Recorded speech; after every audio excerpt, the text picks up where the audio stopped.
Ano nga ba ang dapat mong gawin sa Tala bago mo magamit ang iyong credit limit? Tara, alamin natin.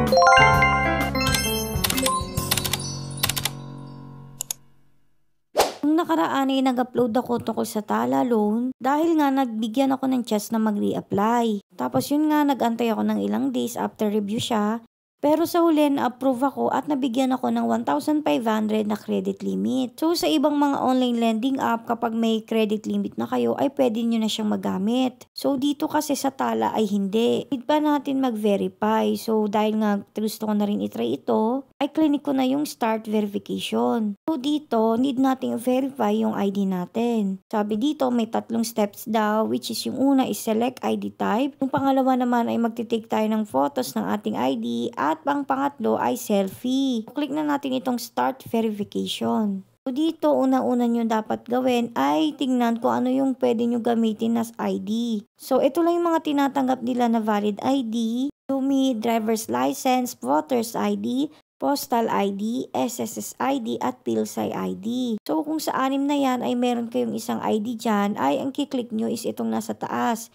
Pero kung passport yung nasa inyo, is kiklik nyo itong nasa baba. Tapos dito may reminder sila na dapat yung ID ay nasa frame. Tapos walang shadow at walang reflection at nasa good lighting. Tapos dapat malinaw yung picture at readable yung mga nakasulat. So dito yung ginamit namin is yung driver's license ng asawa ko. Pagka-take nyo ng picture is yan, ipaprocess nila agad at check nila kung pwede ba or hindi. Tapos yung next naman is yung backside ng ID. So same din sila. Dapat nasa loob ng frame yung ID ninyo. So ayan, kapag okay na is paprocess nila.